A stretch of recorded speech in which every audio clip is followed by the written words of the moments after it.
Hello heavenly bliss പ്രേക്ഷകരെ, അപ്പൊ നമ്മളിന്ന് ഭാരത് മോഡ് ഡേ 9 എത്തിയിരിക്കുകയാണ്. അപ്പൊ നമ്മൾ ഇന്ന് എത്തിയിരിക്കുന്നത് സെന്റ് സെബാസ്റ്റ്യൻ യൂണിറ്റിലെ മുട്ടത്തെ റെയ്നേഡിന്റെ ഭവനത്തിലാണ്. അപ്പൊ നമുക്ക് ഇവിടുത്തെ വിശേഷങ്ങളും കാര്യങ്ങളെല്ലാം അകത്ത് കയറി ചോദിച്ചറിയാം. അതിനു മുന്നേ നമുക്ക് അവരെ വിളിക്കാം. ഓക്കെ,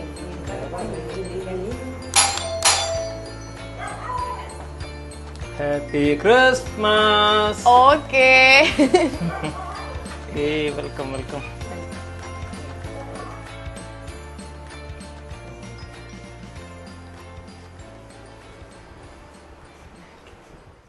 അപ്പൊ ഇനി നമുക്ക് നമ്മുടെ ഹെവൻലി ബ്ലിസ് പ്രേക്ഷകർക്ക് വേണ്ടിയിട്ട് നമ്മുടെ കുടുംബത്തെ പരിചയപ്പെടുത്താം. ഓക്കെ, എൻ്റെ പേര് റൈനു, മുട്ടത്ത് ഹൗസ്.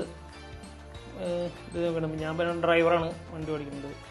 ഇവിടെ എൻ്റെ ഭാര്യ ആൻസി ഹൗസ് വൈഫാണ്. മൂത്തമ്മൻ അമല് ഡിപ്ലോമ 3rd ഇയർ പഠിക്കുന്നു. പ്രാവശ്യം 8th പഠിക്കുന്നു. എമ്മാനുവല് 4th പഠിക്കുന്നു. ഓക്കെ, അപ്പൊ അതാണ് നമ്മുടെ ഫാമിലി. നമുക്ക് നമ്മുടെ ഹെവൻലി ബ്ലിസ് പ്രേക്ഷകർക്ക് വേണ്ടിയിട്ട് ഒരു ക്രിസ്മസ് അനുഭവം പങ്കുവച്ചാലോ? ക്രിസ്മസ് അനുഭവം എന്ന് പറയുമ്പോൾ ഞാൻ എൻ്റെ ചെറുപ്പത്തില് നമ്മള് കുർബാനയ്ക്ക് പോകുന്ന സമയം 4ാം ക്ലാസ് തൊട്ട് ഞാൻ കുർബാനയ്ക്ക് ഓടി പഠിക്കുന്നതായിരുന്നു. ആ സമയത്തൊക്കെ ഞങ്ങള് കുറെ ആൾക്കാരുണ്ട്, നിന്റെ ജോസ്, എല്ലാവരും കുറെ ആൾക്കാർ സംഭവം എല്ലാവരും നല്ല ആക്റ്റീവായിട്ട്. അന്നൊക്കെ കരോൾ എന്ന് പറഞ്ഞു കഴിഞ്ഞാൽ ഒരു പ്രത്യേക ഒരു ഹരമായിരുന്നു. അത് പോവാന്ന് പറഞ്ഞാൽ തന്നെ പിന്നെ വേറൊരു ചിന്തയില്ല, അടിച്ചു പൊളിക്കുകയാണ്, ചാടി മറിയാന്ന് പറഞ്ഞു കഴിഞ്ഞാൽ അപ്പൂപ്പന്മാര് വേറെ ഉണ്ടാവും, ഡ്രസ്സ് ഇട്ടിട്ടില്ലെങ്കിൽ എല്ലാവരും കൂടെ ചാടും. അത് അങ്ങനത്തെ വൈബായിരുന്നു. അത് നല്ല രസമായിട്ടുള്ള കളികളായിരുന്നു. അതൊക്കെ കഴിഞ്ഞ് പിന്നെ നമ്മളിപ്പോ 10ാം ക്ലാസ് ഒക്കെ കഴിഞ്ഞപ്പോ അതൊക്കെ വിട്ടു. പിന്നെ നമ്മൾ വേറെ ഫീൽഡിലേക്ക് പോയി. അത് കഴിഞ്ഞ് പിന്നെ എനിക്ക് അയിമ തോന്നിയത് 2016 സമയത്താണ്. കരോളൊക്കെ വെച്ചിട്ട് എല്ലാ ഗ്രൂപ്പുകാരും ചെയ്തിട്ടുണ്ടായിരുന്നു പരിപാടി, പാട്ടൊക്കെ വെച്ചിട്ട് വൈബായിട്ട് പോയിട്ടുണ്ടായിരുന്നു. അത് നല്ല സൂപ്പർ പരിപാടിയായിട്ട് തോന്നി. അത് മറക്കാൻ പറ്റാത്ത കാര്യങ്ങളാണ്. അപ്പൊ ക്രിസ്മസ് ആയിട്ട് ക്രിസ്മസ് കരോളാണ്, കരോൾ തന്നെയാണ് ഇപ്പോഴും നമ്മളിപ്പോ ആലോചിക്കുന്നുണ്ട്. നടത്തണം പറയുന്നുണ്ട്, എന്താ തീരുമാനം ഉറപ്പായിട്ടില്ല. ഓക്കെ, അപ്പൊ ഈ ക്രിസ്മസിന് ഇപ്പൊ എന്ന് വെച്ച് കഴിഞ്ഞാൽ കൂടുതലും പാട്ടുകൾ വെച്ച് പോവാ, അങ്ങനെയായിരുന്നു അല്ലെ? അപ്പൊ നിങ്ങളുടെ സമയത്ത് എങ്ങനെയായിരുന്നു പാട്ടുകൾ? പാട്ട് പാടണ്, പാടുന്നേ. അപ്പൊ പണ്ടത്തെ കരോളും ഇപ്പോഴത്തെ കരോളും എന്ന് പറഞ്ഞാൽ ഇപ്പോഴത്തെ കരോളിൽ കൂടുതൽ പാട്ടുകൾ നമ്മൾ വെക്കുക ചെയ്യാം, ബ്ലൂടൂത്ത് സ്പീക്കേഴ്സ് അങ്ങനെയൊക്കെ യൂസ് ചെയ്ത്. പണ്ടെന്ന് പറഞ്ഞു കഴിഞ്ഞാൽ പാടി തകർത്ത് അങ്ങനെ പോവാണ്. അപ്പൊ ആ ഒരു കാലഘട്ടത്തില് മറക്കാൻ പറ്റാത്ത ഏതെങ്കിലും ഒരു സോങ്? മറക്കാൻ പറഞ്ഞ യഹൂദയിലെ ഒരു ഗ്രാമത്തിൽ ഒരു ധനുമാസത്തിൽ കുളിരും രാവിൽ രാപ്പാർത്തിരുന്നു രഥപാലകർ ദേവനാദം കേട്ടു ആമോദരായി. ഈ പാട്ട് നമ്മള് അത്രയും സ്ലോ പാടുകയാണെങ്കിലും ഞാൻ കൂടുതൽ അപ്പൂപ്പനാവുക ചെയ്യാറ്. നമ്മള് ഡ്രസ്സ് എപ്പോഴും എനിക്ക് എപ്പോഴും ചാടി കളിക്കണം, നമ്മുടെ മൈൻഡ് അതാണ്. പാട്ട് വെച്ച് അപ്പൊ കളിക്കുമ്പോൾ അങ്ങനെ ഒരു ഹാബിറ്റ് നമ്മുടെ കയ്യിലുള്ളത്. അതുകൊണ്ട് നമ്മളെപ്പോഴും വൈബാണ്. പാട്ട് വെച്ചുമ്പോ ഏത് ടെൻഷനായാലും പാട്ട് വെച്ചാൽ നമ്മുടെ മൂഡ് മാറും. നമ്മുടെ കാര്യം. അതെ, ഓക്കെ. അപ്പൊ നല്ലൊരു അടിപൊളി മെമ്മറി ആയിരുന്നു അത്. അപ്പൊ ചേച്ചിക്ക് ഏറ്റവും കൂടുതൽ ഇഷ്ടമുള്ള ഒരു മെമ്മറി ക്രിസ്മസ് ടൈമിലത്തെ? എനിക്ക് അങ്ങനെ പറഞ്ഞു കഴിഞ്ഞാൽ എന്റെ ചെറുപ്പത്തില് വീട്ടിലെന്ന് വെച്ച് കഴിഞ്ഞാൽ ഞങ്ങൾ നക്ഷത്രം ഒന്നും വാങ്ങാറില്ല ആദ്യമൊന്നും. അപ്പൊ അത് ഇങ്ങനെ ഉണ്ടാക്കാൻ ചെയ്യാം, എന്റെ അപ്പച്ചനെ ഉണ്ടാക്കും. അപ്പൊ ആള് പണിയൊക്കെ കഴിഞ്ഞ് വന്ന് രാത്രിയിൽ ഇരുന്നിട്ട് ഇങ്ങനെ മുളകൊണ്ടൊക്കെ നക്ഷത്രം പണിത് വെക്കും. അന്നേരം അതിൽ പേപ്പറുകൾ ഒട്ടിക്കും, കളർ പേപ്പറുകൾ. അപ്പൊ ആദ്യമൊക്കെ വെച്ച് പറഞ്ഞാൽ കറണ്ട് ഇല്ലാത്ത ഇതായ സമയം മെഴുകുതിരി കത്തിച്ച് വെക്കും, അടപ്പിൽ മെഴുകുതിരി ഒക്കെ വെച്ചിട്ട് ഇങ്ങനെ കത്തിച്ച് വെക്കും. പിന്നെ കുറച്ച് ഇപ്പൊ കറണ്ട്, അപ്പോഴും വീട്ടിൽ കറണ്ട് ഒന്നും ഇല്ല. അപ്പൊ അടുത്ത വീട്ടിൽ നിന്ന് കറണ്ട് എടുക്കും, എന്നിട്ട് ഒരു ബൾബയിൽ ഇട്ടിട്ട് കത്തിക്കും. അപ്പൊ ഇങ്ങനെ ഗ്ലാസ് പേപ്പർ, ആദ്യമൊക്കെ ഗ്ലാസിന്റെ പേപ്പർ ആയിരുന്നു, പിന്നെ ഗ്ലാസ് പേപ്പർ ഒട്ടിച്ചിട്ട് അതിൽ ബൾബൊക്കെ ഇട്ടിട്ട് അങ്ങനെ നക്ഷത്രമൊക്കെ ഉണ്ടാക്കി അങ്ങനെയൊക്കെ കണ്ടിട്ടുള്ള ഒരു പരിചയം. അതൊരു നല്ലൊരു ഓർമ്മയാണ്. ഉണ്ടാക്കിയിട്ടുള്ള നക്ഷത്രം എന്നൊക്കെ പറയുമ്പോൾ അതൊരു വെറൈറ്റി അല്ലേ. അപ്പൊ അന്ന് മേടിക്കാറൊന്നുമില്ല, ഇങ്ങനെ എല്ലാ കൊല്ലങ്ങളും ഉണ്ടാക്കാണ് ചെയ്യാ. അപ്പൊ അതൊരു ഓർമ്മയാണ്.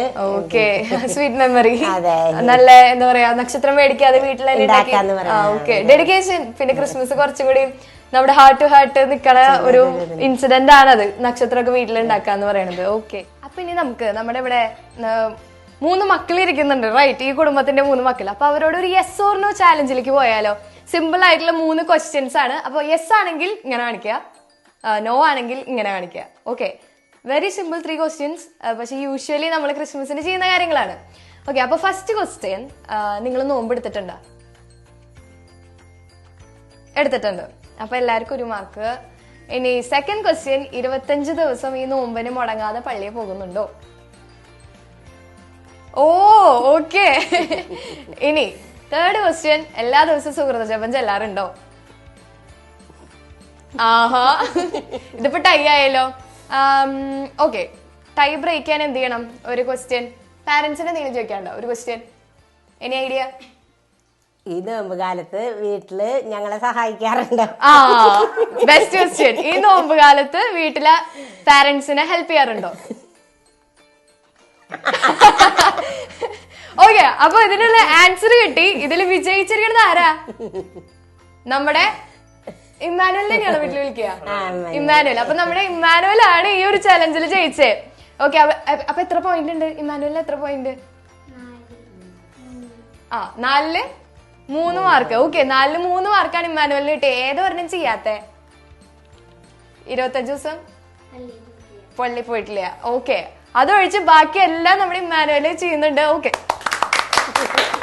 പിന്നെ ടൈ ആയി വന്നത് ചേട്ടനാണ് അല്ലെ? അമൽ എന്റെ കൂടെ കാറ്റിസം ക്ലാസ്സിലൊക്കെ പഠിച്ചിരുന്നതാണ്. അമലും ടൈ ആയിട്ട് വന്നു. എവുപ്രാസ്യക്ക് എന്ത് പറ്റിയ? എവുപ്രാസ്യ എക്സാം ടെൻഷൻ ആണോ? ഓക്കെ, എനിവേസ് ഇത് കീപ്പപ്പ് ചെയ്യാം. ഓക്കെ, പാരന്റ്സിനൊക്കെ സഹായിച്ച് ഒരു ക്രിസ്മസ് അടിപൊളിയാക്കാം. അപ്പൊ ഇനി ഇവിടെ പുൽക്കൂടൊക്കെ ഉണ്ടാക്കിയിട്ടുണ്ടെന്ന് പറഞ്ഞു. ഒരു ചെറിയൊരു സെറ്റപ്പിൽ പുൽക്കൂടൊക്കെ ഉണ്ടാക്കിയിട്ടുണ്ട്. അപ്പൊ അത് കാണാം. ഒപ്പം എനിക്ക് എവുപ്രാസ്യ എന്താ പറയാ, കമോൺ നമുക്ക് പുൽക്കൂടിന്റെ അടുത്തേക്ക് പോവാം. എവുപ്രാസ്യ എന്താ പറയാ, നമ്മുടെ മറിയത്തിന്റെ സ്തോത്ര ഗീതം കാണാതെ പറയുന്നത് കേട്ടു. നിങ്ങൾ വരുന്നില്ലേ? ഓക്കെ, കാണാതെ പറയുന്നത് കേട്ടോ. അപ്പൊ അതും കൂടി കേൾക്കാം. റെഡി അല്ലേ? ഓക്കെ, സ്റ്റാർട്ട് ചെയ്തോ. മറിയം പറഞ്ഞു, എന്റെ ആത്മാവ് കർത്താവിനെ മഹത്വപ്പെടുത്തുന്നു. തന്റെ ചിത്തം കൊണ്ട് തന്റെ രക്ഷകനായ ദൈവത്തെ ആനന്ദിപ്പിക്കുന്നു. അവിടുന്ന് തന്റെ ദാസനെ കടാക്ഷിച്ചു. ശക്തനായിരിക്കുന്നവൻ എനിക്ക് വലിയ കാര്യങ്ങൾ ചെയ്തു തന്നിരിക്കുന്നു. അവിടുത്തെ നാമം പരിശുദ്ധമാണ്. തന്റെ ഭക്തരുടെ മേൽ തലമുറകൾ തോറും കരുണ വർഷിച്ചു. അവിടെ തന്റെ ഭുജം കൊണ്ട് ശക്തി പ്രകടിപ്പിച്ചു. ഹൃദയ വിചാരം അഹങ്കരിക്കുന്നവരെ ചിതറിപ്പിച്ചു. ശക്തന്മാരെ സിംഹാസനത്തിൽ നിന്ന് മറിച്ചിട്ടു. എളിയവരെ ഉയർത്തി വിശക്കുന്നവരെ വിശിഷ്ട വിഭവങ്ങൾ കൊണ്ട് സംതൃപ്തരാക്കി. സമ്പന്നരെ വെറും കൈയോടെ പറഞ്ഞയച്ചു. അവിടുന്ന് തന്റെ കാരുണ്യം അനുസ്മരിച്ചുകൊണ്ട് തന്റെ ദാസനായ ഇസ്രായേലിനെ സഹായിച്ചു. നമ്മുടെ പിതാക്കന്മാരായ അബ്രഹാത്തോടും സന്തതികളോടും എന്നേക്കുമായി ചെയ്ത വാഗ്ദാനം അനുസരിച്ച് തന്നെ. Okay, good. അപ്പൊ ഈ പ്രാവശ്യം അടിപൊളിയായിട്ട് പറഞ്ഞു. ഈ പ്രാവശ്യം നമ്മുടെ പള്ളിയിലൊക്കെ അടിപൊളിയായിട്ട് നല്ല എനർജിയോട് കൂടിയിട്ട് ബൈബിള് വായിക്കുന്ന ഒരു കുട്ടിയാണല്ലേ? അതുപോലെ നല്ല പ്രസംഗങ്ങളും ഒക്കെ പറയുന്ന കുട്ടിയാണ് നമ്മുടെ ഇപ്രാവശ്യ. ഇനിയിപ്പോ നമ്മുടെ ഇമ്മാനുവലും ഇപ്രാവശ്യം എല്ലാരും കൂടിയിട്ട് ഒരു ചെറിയൊരു പാട്ട് നമുക്ക് വേണ്ടിയിട്ട് പഠിച്ചു വെച്ചിട്ടുണ്ട്. അപ്പൊ നമുക്കത് കേട്ടാലോ? ഓക്കെ, സ്റ്റാർട്ട് ചെയ്യാം. വിണ്ണിൻദൂതർ പാടും ഗീതം കേൾക്കും രാവിൽ മാനവരൊന്നായി വാട്ടിപ്പാടാം നാദന സ്തുതിഗീതം. ഹാപ്പി ക്രിസ്മസ്, മേരി ക്രിസ്മസ്, ലാ ലാ ലാ ലാ ലാ ലാ. കണ്ടോ ദൂരെ അങ്ങു വിണ്ണിൽ മിന്നും ഒരു താരം അങ്ങു വാനിൽ. കേട്ടോ കാതിൽ വിണ്ണിൽ നിന്നും വാനദൂതർ പാടും നാദം രാവിൽ. ഓക്കെ, അടിപൊളി കേട്ടോ. അപ്പൊ ഇനി എല്ലാരും ക്രിസ്മസിന്റെ ഒരു കേക്ക് കട്ട് ചെയ്യാം നമുക്ക്. ഓക്കെ, സ്വാഗതം.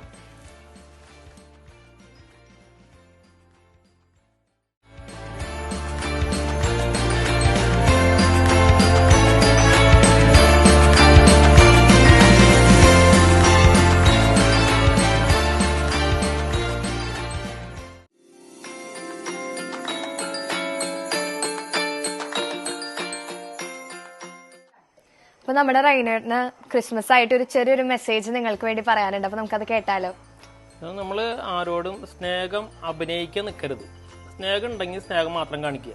അത് വെറുതെ നമ്മൾ മറ്റുള്ളവരുടെ മുമ്പിൽ ആളാവാൻ വേണ്ടിട്ട് അഭിനയിക്കാൻ നിൽക്കരുത്. അത് മാത്രമേ പറയാറുള്ളൂ. ഓക്കെ, അതെ, നമ്മൾ ഈശോയാണ് സ്നേഹത്തിന്റെ മാതൃക. അപ്പൊ ഈ ഒരു ക്രിസ്മസിന് നമുക്ക് സ്നേഹത്തോടെ എല്ലാവരോടും പെരുമാറാനും അത് അഭിനയിച്ച് കാണിക്കാതെ എല്ലാവരോടും ഒരുപോലെ സ്നേഹിച്ച് മുന്നേറാനായിട്ട് സാധിക്കട്ടെ എന്ന് ആശംസിക്കുന്നു. നമുക്ക് എല്ലാവർക്കും കൂടിയിട്ട് ഹെവൻലി ബ്ലിസ് പ്രേക്ഷകർക്ക് വേണ്ടിയിട്ട് ഒരു ഹാപ്പി ക്രിസ്മസ് പറഞ്ഞാലോ? Happy Christmas.